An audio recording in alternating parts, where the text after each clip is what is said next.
ತುಂಬಾ ಪುಣ್ಯ ಮಾಡಿದ್ಯಾ ಅನ್ಸುತ್ತೆ ನೀನು, ಅಥವಾ ಆ ಶ್ರೀಕೃಷ್ಣನೇ ನಿನ್ಗೆ ಬೆನ್ನೆಲುಬಾಗಿ ನಿಂತಿರ್ಬೇಕು. ಎಷ್ಟು ಪ್ರಯತ್ನ ಪಟ್ಟರು ಕೂಡ ನೀನು ಬಚಾವಾಗ್ತಾನೆ ಇದೆಯಲ್ಲ.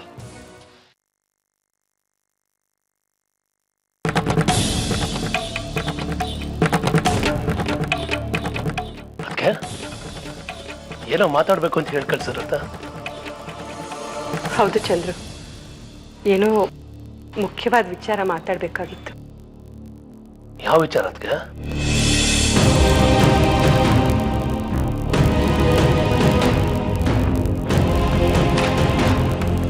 ಹೇಳಿ ಅದಕ್ಕೆ, ಯಾಕೆ ಸುಮ್ಮನಾಗ್ಬಿಟ್ರೆ? ಮನ್ಸಿಗೆ ತುಂಬಾ ನೋವಾಗ್ತಿದೆ. ಶಾರದಾ ಹೀಗೆ ಮಾಡ್ತಾಳೆ ಅಂತ ನಾನು ಅನ್ಕೊಂಡಿರ್ಲಿಲ್ಲ. ಶಾರದಕ್ಕನ ಅವಳೇನ್ ಮಾಡಿದ್ಲು? ಅದಕ್ಕೆ ಏನ್ ಹೇಳ್ತಾ ಇದ್ದೀರಾ ನೀವು? ಹೌದು ಚಂದ್ರು, ಇವತ್ತು ದೇವಸ್ಥಾನಕ್ಕೆ ಹೋದಾಗ ಆಕ್ಸಿಡೆಂಟ್ ಆಗಿದ್ದ ವಿಚಾರ ಹೇಳಿದ್ನಲ್ಲ, ಅದು ಆಕ್ಸಿಡೆಂಟ್ ಅಲ್ಲ, ನನ್ನನ್ನು ರಾಧಿಕನು ಕೊಲ್ಲೋ ಯತ್ನ.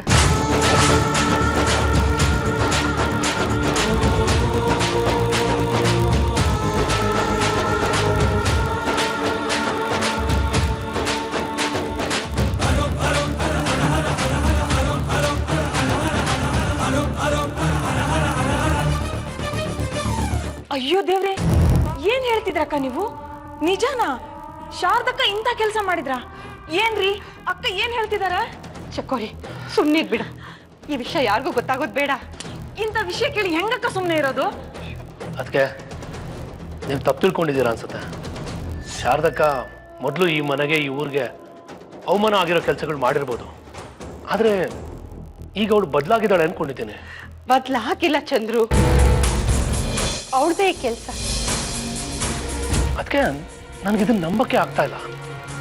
ನಾನ್ ಹೇಳ್ತಾ ಇರೋದು ನಿಜ ಚಂದ್ರು. ಬೆಟ್ಟೆಗೌಡ್ರು ಮನೆ ಗಾಡಿನೇ ನಮ್ ಗಾಡಿಗೆ ಕೊಡ್ತಿದ್ರು, ನನಗ್ ಚೆನ್ನಾಗಿ ನೆನಪಿದೆ.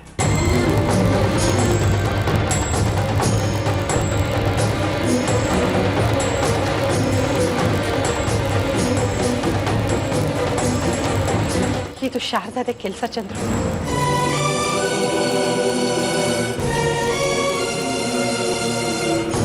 ನೋಡಿದ್ಯಾ, ಮನೆಯಿಂದ ಹೊರಗೆ ಹಾಕ್ತೋಳ್ನ ಮನೆ ಒಳಗಡೆ ಕರ್ಕೊಂಡು ವಿಚಾರ ಮಾಡಿದ್ವಿ. ಈಗ ನೋಡು ಎಂಥ ಪೆಟ್ಟು ಕೊಟ್ಟಿದ್ದಾಳೆ ಅಂತ. ಅದಕ್ಕೆ ಬೆಟ್ಟೆಗೌಡ್ರೆ ಆ ಕೆಲಸ ಮಾಡಿಸಿರ್ಬೋದಲ್ವಾ? ಅಲ್ಲ ಚಂದ್ರು, ಇಲ್ಲಿವರೆಗೂ ನಡೀತಾ ಇದ್ದಿದ್ದು ಈಗ ಯಾಕೆ ನಡೀತಾ ಇದೆ ಹೇಳು ನೋಡೋಣ. ಶಾರದಾ ಮನೆ ಸೇರ್ಕೊಂಡ್ಮೇಲೆ ತಾನೆ ಹೀಗೆಲ್ಲ ಆಗ್ತಿರೋದು. ಇವ್ರು ಅವತ್ತೇ ಹೇಳಿದ್ರು, ನೆನ್ಪಿದ್ಯಾ ನಿನ್ಗೆ?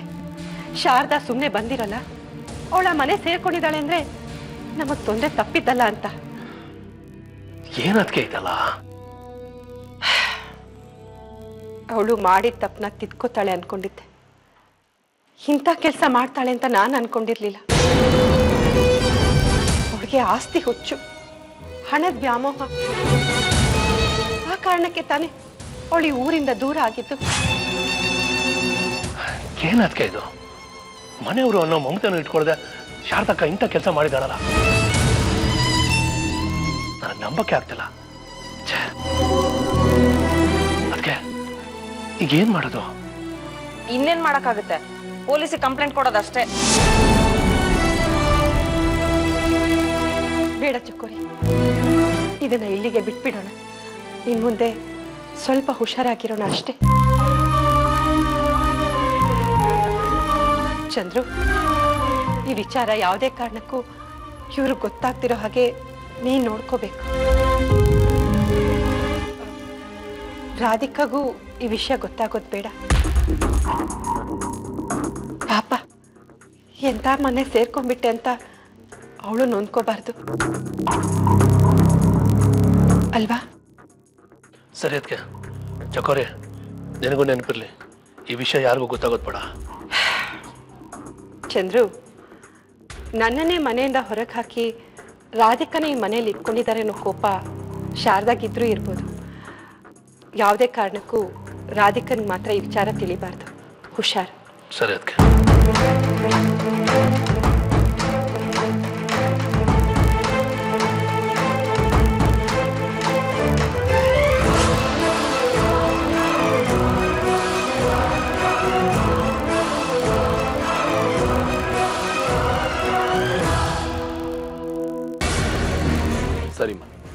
ಹುಷಾರಾಗಿದೆ.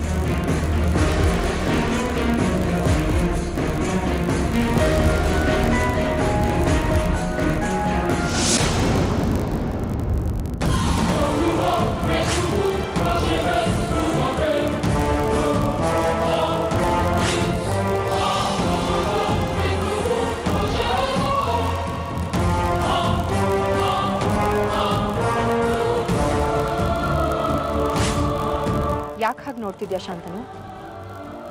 ಬದುಕ್ ಬಂದ್ಬಿಟ್ನಲ್ಲ ಅಂತ ನೋಡ್ತಾ ಇದೆಯೋ ಅಥವಾ ಮಾಡಿದ ಪ್ಲಾನ್ ಎಲ್ಲ ಹಾಳಾಗೋಯ್ತಲ್ಲ ಅಂತ ಯೋಚನೆ ಮಾಡ್ತಿದ್ಯೋ? ಏನ್ ಹೇಳ್ತಾ ಇದೀಯ ರಾಧಿಕಾ? ನನಗೇನು ಗೊತ್ತಾಗ್ತಾ ಇಲ್ಲ. ಮತ್ತೆ ಮುಖದಲ್ಲಿ ಯಾಕೆ ಇಷ್ಟೊಂದು ಪ್ರಶ್ನೆಗಳು ಕಾಣಿಸ್ತದೆ? ಸುಮ್ಮನೆ ಇಲ್ದಿರೋದನ್ನೆಲ್ಲ ಹೇಳ್ಬೇಡ, ನೇರವಾಗಿ ವಿಷಯ ಏನು ಅಂತ ಹೇಳು. ಮನೆ ಹಾಳು ಮಾಡೋ ಕೆಲ್ಸಗಳನ್ನ ಮತ್ತೆ ಮುಂದುವರ್ಸಿರೋ ಹಾಗಿದೆ. ರಾಧಿಕಾ, ನಾಲ್ಗೆ ಬಿಗಿ ಹಿಡಿದು ಮಾತಾಡೋ. ಸತ್ಯ ಹೇಳೋದಕ್ಕೆ ನಿನ್ ಹಾಗೆ ನಾನು ಭಯ ಪಡೋದಿಲ್ಲ ಶಾಂತನು. ಈ ಕೆಲ್ಸ ನೀನು ಮತ್ತೆ ನಿಮ್ಮಮ್ಮ ಸೇರ್ಕೊಂಡು ಮಾಡಿರೋದು ಅಂತ ನನ್ಗೆ ಚೆನ್ನಾಗಿ ಗೊತ್ತಿದೆ. ನೀನ್ ಯಾವ ವಿಚಾರ ಮಾತಾಡ್ತೀಯ ಅಂತ ನನ್ಗೆ ಅರ್ಥ ಆಗ್ತಿಲ್ಲ. ನಾನು ಯಾವ ವಿಷಯದ ಬಗ್ಗೆ ಮಾತಾಡ್ತಿದ್ದೀನಿ ಅನ್ನೋದು ನಿನಗೂ ಗೊತ್ತು ಅಂತ ನನಗೆ ಚೆನ್ನಾಗಿ ಗೊತ್ತು ಶಾಂತನು. ನಾನು ಒಂದ್ಸಲ ನನ್ನ ಮೌನನ ಮುರಿದ್ರೆ ಏನಾಗತ್ತೆ ಅಂತ ಗೊತ್ತಲ್ವಾ ನಿನ್ಗೆ? ಅಮ್ಮ ಮಗ ಇಬ್ರು ನೀರು ನೆರಳಿಲ್ದೇ ಇರೋ ಜಾಗದಲ್ಲಿ ಇರ್ಬೇಕಾಗತ್ತೆ. ನಿನ್ ಮುಂದೆನೆ ನಿನ್ ತಾಯಿಗೆ ದೇಸಾಯಿಗಳ ಕುಟುಂಬದಿಂದ ಎಂಥ ಉಡುಗೊರೆ ಸಿಕ್ತು ಅಂತ ನೋಡ್ದ್ಯಲ್ಲ.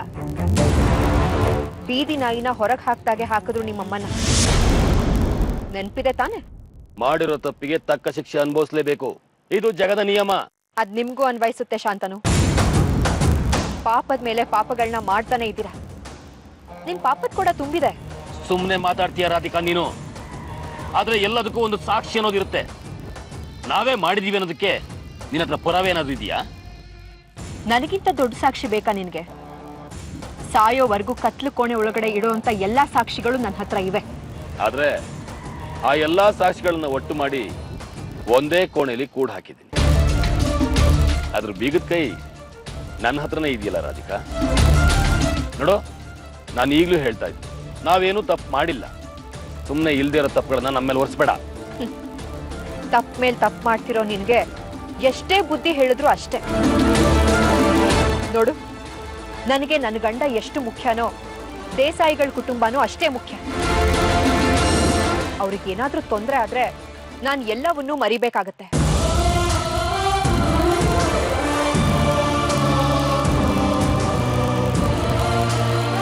ಹೌದು, ಎಲ್ಲವನ್ನೂ ಮರೆತು ಮುಂದಿನ ಹೆಜ್ಜೆನ ಇಡಬೇಕಾಗತ್ತೆ ಶಾಂತನು. ಇದನ್ನೆಲ್ಲ ಇಲ್ಲಿಗೆ ನಿಲ್ಸಿದ್ರೆ ಒಳ್ಳೇದು. ಇಲ್ಲ ಅಂದ್ರೆ ಅಮ್ಮ ಮಗ ಆಮೇಲೆ ತುಂಬಾ ಪಶ್ಚಾತ್ತಾಪ ಪಡ್ತೀರಾ. ನಿಮ್ ಸಾವು ನನ್ ಕಣ್ಮುಂದೆನೆ ಕಾಣಿಸ್ತಿದೆ. ಅದಕ್ಕೆ ಮುಹೂರ್ತ ಕೂಡ ಬರ್ಬೇಕು ಅಷ್ಟೇ.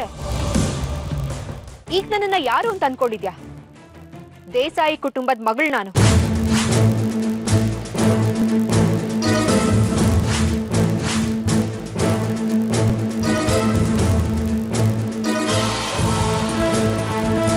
ನನ್ನನ್ನ ಮನೆ ಮಗಳಾಗಿ ಸ್ವೀಕಾರ ಮಾಡ್ತಿದ್ದಾರೆ. ಅಮ್ಮ ಮಗ ಇಬ್ರು ಆ ಮನೆಯಿಂದ ದೂರ ಇದ್ರೆ ಒಳ್ಳೇದು. ಇಲ್ಲ ಅಂದ್ರೆ ಅನುಭವಿಸ್ಬಿಡ್ತೀರಾ. ವಿಷುನ ಮುಂದೆ ಇಟ್ಕೊಂಡು ನನ್ನನ್ನ ತುಂಬಾ ದಿನ ಆಟ ಆಡಿಸ್ಬೇಕು ಅಂತ ಏನಾದ್ರೂ ನೀನ್ ಅನ್ಕೊಂಡಿದ್ರೆ ಅದನ್ನ ಮನ್ಸಿಂದ ತೆಗ್ದು ಹಾಕ್ಬಿಡು. ದೇಸಾಯಿಗಳ ಕುಟುಂಬನ ಏನೋ ಮಾಡ್ಬಿಡ್ತೀನಿ ಅಂತ ಅನ್ಕೊಂಡಿದ್ರೆ ಅದು ನಿಮ್ ಭ್ರಮೆ ಅಷ್ಟೇ. ನಾನು ಆ ಕುಟುಂಬಕ್ಕೆ ಕಾವಲಾಗಿ ನಿಲ್ತೀನಿ.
ಪೆಟ್ಟಾಗಿದೆಯಲ್ಲ ಸರ್, ತುಂಬಾ ನೋವಾಗ್ತಿದ್ಯಾ? ಸಾರಿ ಸರ್, ನನ್ ಬೇಕು ಅಂತ ಮಾಡ್ಲಿಲ್ಲ, ನನಗೆ ಗೊತ್ತಾಗ್ಲಿಲ್ಲ. ಯಾಕೆ ಸರ್ ಏನು ಮಾತಾಡ್ತಿಲ್ಲ?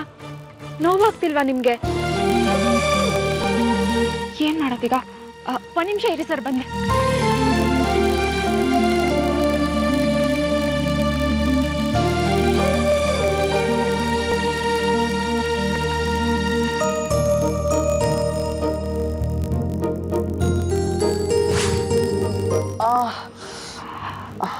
ನೋಡಿ, ಕೆಲವೊಂದ್ಸಲ ದೇವ್ರು ಎಂತ ಮೋಸ ಮಾಡ್ಬಿಡ್ತಾನೆ, ಎಂತ ರೂಪ ಕೊಟ್ಟಿದ್ದಾನೆ, ಆದ್ರೆ ಮಾತೆ ಕಿತ್ಕೊಂಡಿದ್ದಾನೆ. ನಿಮ್ಮನ್ನ ಇಲ್ಲೇ ಬಿಟ್ರೆ ಮತ್ತೆ ಯಾವ್ದಾದ್ರು ಲಾರಿಗೋ ಬಸ್ಸಿಗೋ ಆಹಾರ ಆಗ್ಬಿಡ್ತೀರಾ ಅಷ್ಟೆ. ಏನ್ ಮಾಡ್ಲಿ ಈಗ? ಏನ್ ಮಾಡ್ಲಿ ಹೀರೋ ನೀನನ್ನ? ಸರಿ ಬನ್ನಿ ಬನ್ನಿ.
ಎಲ್ಲಿದ್ದೀರಾ ಎಲ್ಲ?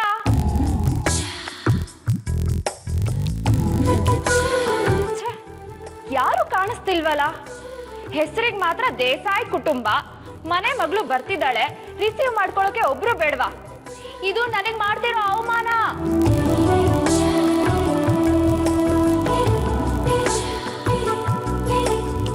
ಇವಾಗ ಯಾರು ಬರ್ಲಿಲ್ಲ ಅಂದ್ರೆ ನಾನು ಹಾಗೆ ವಾಪಸ್ ಹೊರಟೋಗ್ತೀನಿ.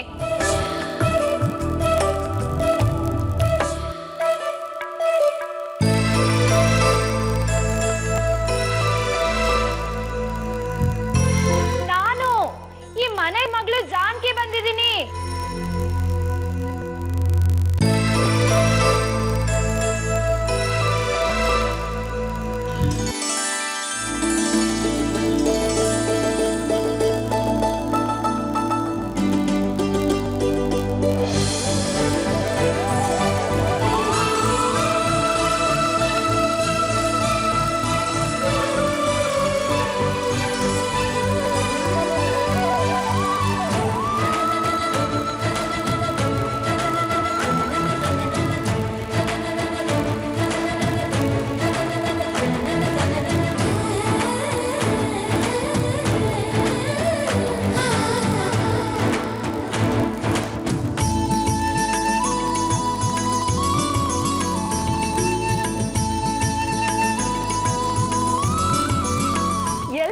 ನೀವೆಲ್ಲ ಆಗ್ಲಿಂದ ಕರ್ದು ಕರ್ದು ಸಾಕಾಗೋಯ್ತು. ನಾನು ಅವಾಗ್ಲೇನೆ ಬಂದೆ ಗೊತ್ತಾ? ಜಾನ್ಕಿ, ಹೇಗಿದ್ಯಾ ನೀನು? ಚೆನ್ನಾಗಿದ್ದೀನಿ ದೊಡ್ಡಮ್ಮ. ಅಯ್ಯೋ ಇರ್ಲಿ ಬಿಡು, ಮೊದಲು ತಂದೆ ತಾಯಿ ಆಶೀರ್ವಾದ ತಗೋ. ನೀವು ನಂಗೆ ತಾಯಿ ಇದ್ದಾಗೆ. ಇರ್ಲಿ ಇರ್ಲಿ ಇರ್ಲಿ ಬಿಡಮ್ಮ. ಏಯ್, ಯಾಕೆ ನೀನೇನೆ ಬರ್ತೀನಿ ಅಂತ ಯಾಕೆ ಸುಳ್ಳು ಹೇಳಿದ್ದು? ಈಗ ತಾನೇ ಬಂದಿದ್ದಾಳೆ, ಸುಮ್ಮನೆ.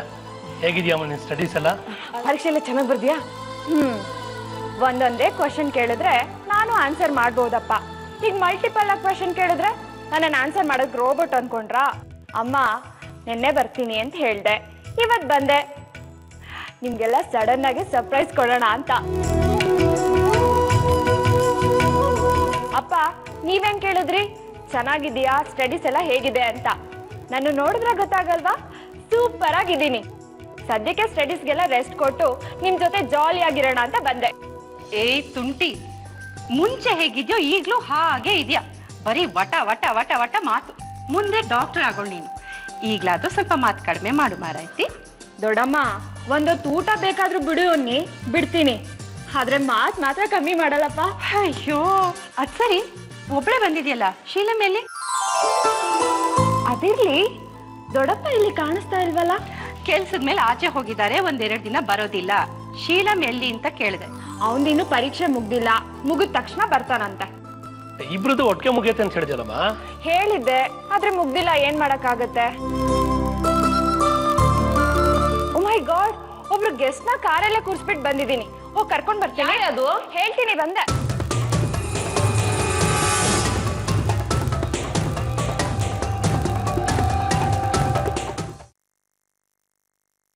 ಏನ್ ನೀನು ಕಾರಲ್ಲೇ ಕೂತ್ಬಿಟ್ಟಿದ್ಯಾ? ನಾನ್ ಬೇರೆ ಮನೆಗ್ ಬಂದಿದ್ ಖುಷಿಯಲ್ಲಿ ಮರ್ತೇ ಬಿಟ್ಟೆ. ಸರಿ ಬಾ.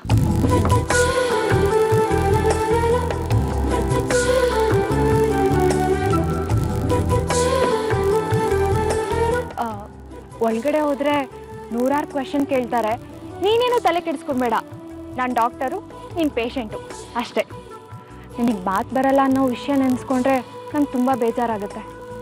ಬಾ.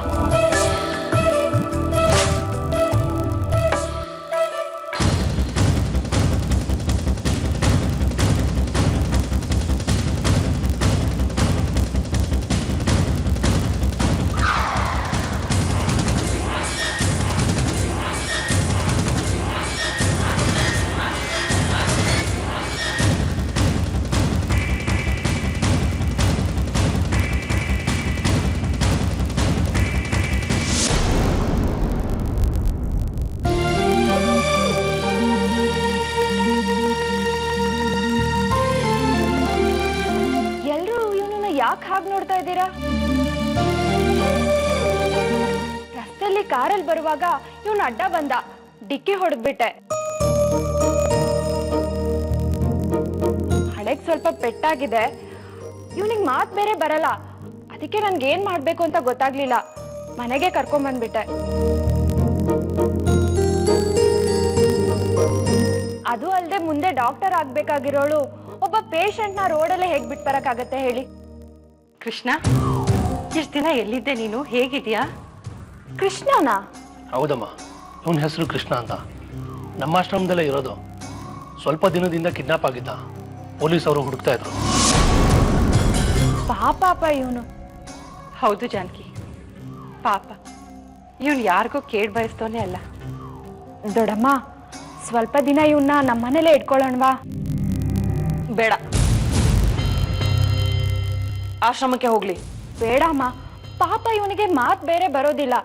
ಅದು ಅಲ್ಲದೆ ನಾನು ಕಲ್ತಿರೋದನ್ನ ಎಕ್ಸ್ಪೆರಿಮೆಂಟ್ ಮಾಡೋದಕ್ಕೆ ಒಂದೊಳ್ಳೆ ಅವಕಾಶ ಸಿಗ್ದ ಹಾಗಾಗತ್ತೆ. ಸ್ವಲ್ಪ ದಿನ ಇವ್ ನಮ್ಮನೇಲೇ ಇರ್ಲಿ. ನೋಡು ಜಾನಕಿ, ಅದನ್ನ ನಾವು ತೀರ್ಮಾನ ಮಾಡೋದಕ್ಕಾಗೋದಿಲ್ಲ. ಆಶ್ರಮಕ್ಕೆ ಒಂದು ಮಾತು ತಿಳಿಸ್ತೀನಿ, ಆಮೇಲೆ ಅವ್ರು ಏನ್ ಹೇಳ್ತಾರೆ ಅಂತ ನೋಡೋಣ. ಆದ್ರೂ ಕೃಷ್ಣನ ಆಶ್ರಮ ಕಳಿಸೋದಿಕ್ಕೆ ನಂಗೆ ಇಷ್ಟ ಇಲ್ಲ ದೊಡ್ಡಮ್ಮ. ನೀವೇ ಅವ್ರಿಗೇನಾದ್ರೂ ಹೇಳಿ. ಅಂದಾಗೆ ರಾಧಿಕಾ ಎಲ್ಲಿ ಕಾಣಿಸ್ತಾ ಇಲ್ಲ? ನೀವು ಅವ್ರ ಬಗ್ಗೆ ತುಂಬಾ ಹೇಳ್ತಿದ್ರಿ ಅಲ್ವಾ? ಆಶ್ರಮಕ್ಕೆ ಹೋಗಿದ್ದಾಳೆ. ಬಿಡುವಿದ್ದಾಗ ಅಲ್ಲಿ ಸೇವೆ ಮಾಡ್ತಾಳೆ. ಅಂದ್ಹಾಗೆ ಬಾಗ್ಲಲ್ಲೇ ನಿಂತು ಮಾತಾಡ್ತಿದೀವಿ. ಬನ್ನಿ, ಒಳಗಡೆ ಬನ್ನಿ. ಬಾ ಕೃಷ್ಣ.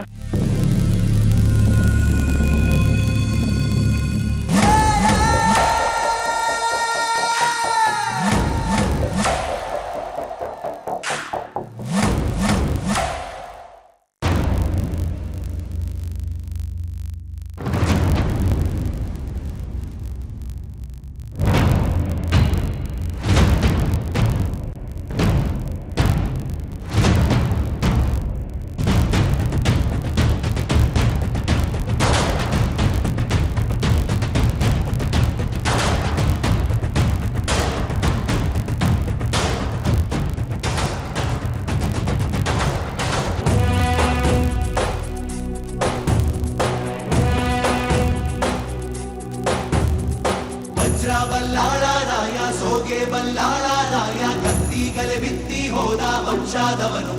ಈ ಸೀಮೆಗೆ ಶಿವ ನೀಡಿದ ವರವೋ, ಈ ಊರಿಗೆ ಇವಾಲದ ಮರವೋ. ಮೂರು ಸುತ್ತಿನ ಕ್ವಾಟೆ ಗಸ್ತಿಗೆ ನಿಂತ ಗರಡಿ ಮನೆ